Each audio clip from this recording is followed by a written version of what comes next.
Turah alias Daud, warga Wonosobo ini tak berkutik ketika digiring petugas Polres Klaten Kamis siang. Pria berusia 40 tahun ini merupakan tersangka pembunuh sekaligus pemutilasi rekan kerjanya. Alasan tersangka membunuh dan memutilasi korban dipicu sakit hati karena dituduh mencuri uang Rp20.000. Sempat kabur, tersangka akhirnya menyerahkan diri pada petugas. Selain menangkap tersangka, polisi juga menyita golok dan pisau yang dipakai membunuh dan memutilasi korban.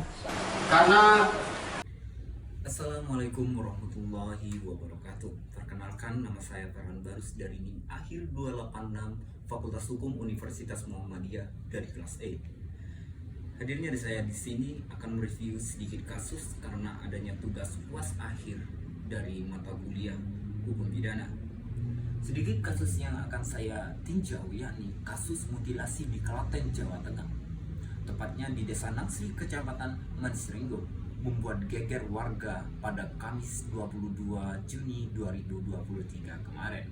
Sedikit himbauan akan kasus yang terjadi.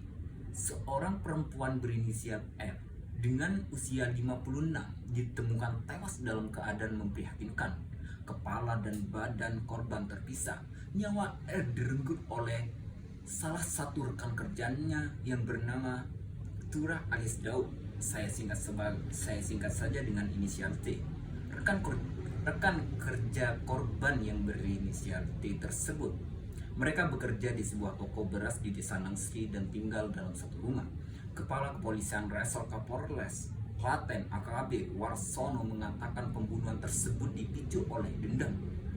Mengapa demikian? Turah membunuh korban saat terjadi pada pemadaman listrik pada Kamis pukul 1.30 waktu Indonesia Barat.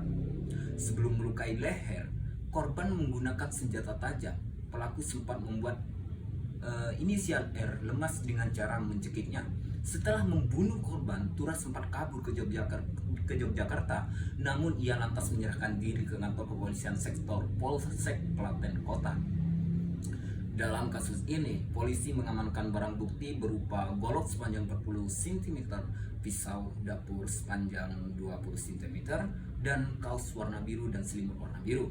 Atas perbuatannya, Turah dijerat pasal primer pasal 340 Kitab Undang-Undang Hukum Pidana atau KUHP dan subsider pasal 338 KUHP. Ia terancam hukuman pidana mati atau penjara seumur hidup atau penjara selama-lamanya 20 tahun. Lantas bagaimana menangani kasus ini secara hukum pidana? Mari kita tinjau. Maka dari itu kita butuh ajaran kausalitas yang dimana sebab dan akibat itu dibutuhkan. Dimana jika kita menggunakan metode kausalitas kita akan menemukan kepastian hukum.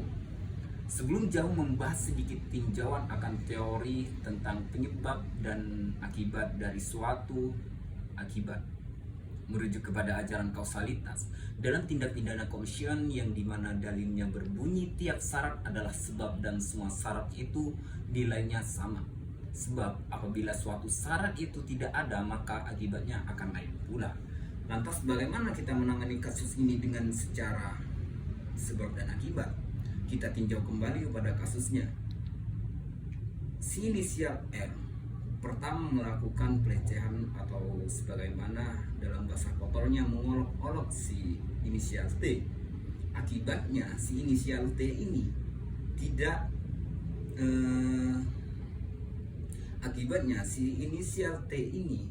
cemburu atau tidak terima akan olok-olokan dari si R, sehingga si inisial T ini bertekad untuk melakukan sebuah tindakan pidana yakni dengan cara mencekik. Setelah mencekik, karena ketidakpuasannya itu masih mengumbar-umbar, sehingga si inisial T ini membunuhnya menggunakan senjata tajam atau golok yang 40 cm itu. Lantas bagaimana kita mengkorelasikan kembali dengan ajaran kausalitas?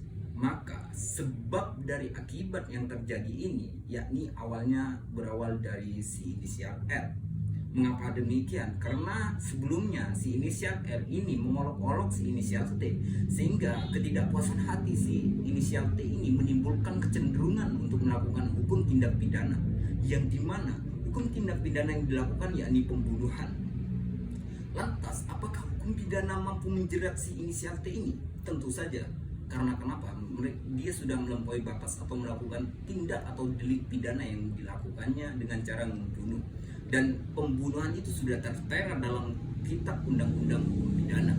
Mungkin cukup itu yang bisa saya sampaikan. Cukup sekian dari saya. Assalamualaikum warahmatullahi wabarakatuh. Pakai kepala korban. Ya kalau dibilang berencana sih sebenarnya nggak rencana mutilasi, cuman Memang rencana membunuh. Menyesal gak? enggak. Mendatangi lokasi pembunuhan, polisi masih mendalami kasus pembunuhan yang disertai dengan mutilasi ini. Sementara atas aksi kejinya, tersangka terancam pasal 340 KUHP dengan ancaman pidana hukuman mati atau penjara seumur hidup. Krisna Agung melaporkan dari Klaten, Jawa Tengah.